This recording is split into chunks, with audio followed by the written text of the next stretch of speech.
Hi കൂട്ടുകാരെ, ഇന്ന് നമ്മൾ സംസാരിക്കാൻ പോകുന്നത് വിശ്വാസികൾ സാധാരണയായി പറയുന്ന ഒരു പ്രസ്താവനയെക്കുറിച്ചാണ്.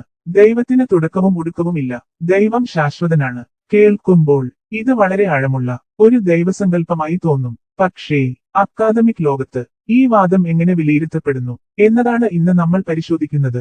ആദ്യം തന്നെ ഈ വാദം യുക്തിപരമാണോ എന്ന് നോക്കാം. തുടക്കവും ഒടുക്കവും ഇല്ല എന്ന് പറയുന്നത് ദൈവം സമയത്തിനുള്ളിൽ നിലനിൽക്കുന്ന ഒരു സത്തയല്ല എന്ന അർത്ഥത്തിലാണ് സാധാരണ ഉപയോഗിക്കുന്നത്. അതായത് ദൈവം ഒരു സമയത്തിൽ ആരംഭിച്ചതുമല്ല, ഒരു സമയത്ത് അവസാനിക്കുന്നതുമല്ല. അക്കാദമിക് തത്വശാസ്ത്രത്തിൽ ഇത് ഒരു സാധ്യമായ മെറ്റാഫിസിക്കൽ ആശയമായി കണക്കാക്കപ്പെടുന്നു. ഇവിടെ മെറ്റാഫിസിക്കൽ ആശയം എന്ന് പറയുമ്പോൾ അതിന്റെ അർത്ഥം ഇതാണ്: നമ്മൾ ദിനജീവിതത്തിൽ കാണുന്നതും അനുഭവിക്കുന്നതുമായ വസ്തുക്കളെക്കുറിച്ചല്ല ഈ ആശയം സംസാരിക്കുന്നത്. പകരം സത്ത എന്നത് എന്താണ്, കാലം എന്താണ്, കാരണം എന്താണ് എന്ന പോലുള്ള അടിസ്ഥാന ചോദ്യങ്ങളെക്കുറിച്ചാണ് മെറ്റാഫിസിക്കൽ ആശയങ്ങൾ സംസാരിക്കുന്നത്. അതിനാൽ ദൈവത്തിന് തുടക്കവും ഒടുക്കവും ഇല്ല എന്ന വാദം ഒരു ശാസ്ത്രീയ അവകാശവാദമല്ല, പക്ഷേ യാഥാർത്ഥ്യത്തിന്റെ അടിസ്ഥാന സ്വഭാവത്തെക്കുറിച്ചുള്ള ഒരു തത്വശാസ്ത്ര അവകാശവാദമാണ്. അതുകൊണ്ട് ഈ വാദം യുക്തിക്ക് പുറത്തുള്ള അർത്ഥശൂന്യ വാക്കുകളല്ല, പക്ഷേ യുക്തിപരമായി പറയാവുന്നതും അക്കാദമിക്കായി പ്രശ്നരഹിതമാണെന്നതും ഒരുപോലെയല്ല. ഇപ്പോൾ ഈ വാദത്തിന്റെ അക്കാദമിക് പിഴവുകൾ നോക്കാം. ആദ്യത്തെ പ്രശ്നം: ഈ വാദം വ്യക്തമായി എന്താണ് പറഞ്ഞത് എന്ന് വ്യക്തമല്ല എന്നതാണ്. സമയത്തിന് പുറത്തുള്ള സത്ത എന്ന് പറയുമ്പോൾ അത് യഥാർത്ഥത്തിൽ എന്താണ് അർത്ഥമാക്കുന്നത്? നമ്മുടെ എല്ലാ ആശയങ്ങളും മുമ്പ്, ശേഷം, മാറ്റം, കാരണബന്ധം എന്നിവയെ ആശ്രയിച്ചാണ് രൂപപ്പെടുന്നത്. ഇവയെല്ലാം ഒഴിവാക്കിയാൽ അവശേഷിക്കുന്ന സത്ത എന്താണ് എന്ന് നമുക്ക് വ്യക്തമായി പറയാനാകുമോ എന്നതാണ് പ്രശ്നം. അക്കാദമിക് വിമർശകർ പറയുന്നത് ഇത് പലപ്പോഴും ഒരു വ്യക്തമായ ആശയമല്ല, ഒരു നെഗറ്റീവ് വിവരണമാണ് എന്നതാണ്. അതായത് ദൈവം എന്താണ് എന്ന് പറയുന്നതിനു പകരം ദൈവം എന്തല്ല എന്ന് മാത്രമാണ് പറയപ്പെടുന്നത്. രണ്ടാമത്തെ അക്കാദമിക് പ്രശ്നം: ഈ വാദം വിശദീകരണശക്തി കുറഞ്ഞ ഒരു പ്രസ്താവനയാണ് എന്നതാണ്. ദൈവത്തിന് തുടക്കവും ഒടുക്കവും ഇല്ല എന്ന് പറയുന്നത് ഒരു പ്രസ്താവനയാണ്, പക്ഷേ അത് എന്തെങ്കിലും വ്യക്തമായി വിശദീകരിക്കുന്നുണ്ടോ എന്നതാണ് ചോദ്യം. ഉദാഹരണത്തിന്, ലോകം എന്തുകൊണ്ട് നിലവിലുണ്ട്, കാരണബന്ധം എങ്ങനെ പ്രവർത്തിക്കുന്നു എന്ന ചോദ്യങ്ങൾക്ക് ഈ വാദം സ്വതന്ത്രമായ വ്യക്തമായ മറുപടി നൽകുന്നില്ല. മൂന്നാമത്തെ അക്കാദമിക് പ്രശ്നം: ഈ വാദം പരിശോധിക്കാനാവാത്തതാണ്.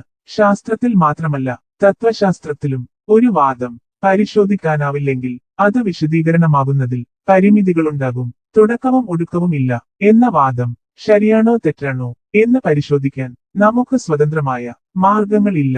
അതുകൊണ്ട് ഇത് ഒരു വിശ്വാസവാദമായി നിലനിൽക്കാം, പക്ഷേ ശക്തമായ അക്കാദമിക് വിശദീകരണമായി പ്രവർത്തിക്കാൻ ഇതിന് ബുദ്ധിമുട്ടുണ്ട്. നാലാമത്തെ പ്രശ്നം: ഈ വാദം മറ്റ് ധാർമ്മിക ദൈവവാദ പ്രശ്നങ്ങൾ പരിഹരിക്കുന്നില്ല എന്നതാണ്. ദൈവം ശാശ്വതനാണെന്ന് പറഞ്ഞാലും ദൈവത്തിന്റെ പ്രവർത്തനങ്ങൾ സമയത്തിനുള്ളിൽ സംഭവിക്കുന്നുവെങ്കിൽ അവയും വ്യക്തമായ കാരണങ്ങൾ ആവശ്യപ്പെടും. അപ്പോൾ സമയത്തിന് പുറത്തുള്ള ഒരു സത്ത സമയത്തിനുള്ളിൽ എങ്ങനെ പ്രവർത്തിക്കുന്നു എന്ന ചോദ്യം ഇനിയും ബാക്കിയാകും. ഇപ്പോൾ ചോദ്യം വരും: അക്കാദമിക് ലോകത്ത് ഇതിനേക്കാൾ ശക്തമായ വാദങ്ങളില്ലേ? ഉണ്ട്. അക്കാദമിക് ചർച്ചയിൽ കൂടുതൽ ശക്തമായി കണക്കാക്കപ്പെടുന്ന നിലപാട് ഒരു പ്രസ്താവനയിൽ ഒതുങ്ങുന്നില്ല. പകരം ഇത്തരം ചോദ്യങ്ങളാണ് അവിടെ ഉയരുന്നത്. തുടക്കവും ഒടുക്കവും ഇല്ലാത്ത സത്ത എന്ന ആശയം വിരോധങ്ങളില്ലാതെ നിലനിൽക്കുമോ? സമയത്തിന് പുറത്തുള്ള സത്ത സമയത്തിനുള്ളിൽ പ്രവർത്തിക്കുന്നു എന്ന് പറയുമ്പോൾ നമുക്ക് അതിന്റെ അർത്ഥം വ്യക്തമായി വിശദീകരിക്കാനാകുമോ? അത് വെറും വാക്കുകളാണോ, അല്ലെങ്കിൽ നമുക്ക് മനസ്സിലാക്കാൻ കഴിയുന്ന ഒരു സുസ്ഥിര ആശയമാണോ? ഇവ ചോദ്യങ്ങൾ ദൈവവിശ്വാസത്തെയും ദൈവവിരുദ്ധവാദത്തെയും ഒരുപോലെ ഗൗരവമായി പരിശോധിക്കുന്ന അക്കാദമിക് ചോദ്യങ്ങളാണ്.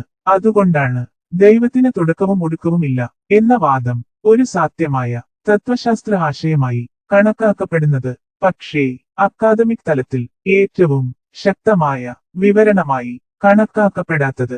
ഇതിന്റെ അർത്ഥം ഈ വാദം തെറ്റാണ് എന്നല്ല, പക്ഷേ ഇത് വിശദീകരണശക്തി കുറഞ്ഞ ഒരു അവകാശവാദമാണ് എന്നതാണ്. അവസാനം ഇത്ര മാത്രം പറയാം: ദൈവത്തിന് തുടക്കവും ഒടുക്കവും ഇല്ല എന്ന വാദം വിശ്വാസപരമായി ആശ്വാസം നൽകാം, പക്ഷേ അക്കാദമിക് ലോകത്ത് അത് സ്വയംപര്യാപ്തമായ ഒരു വിശദീകരണമല്ല.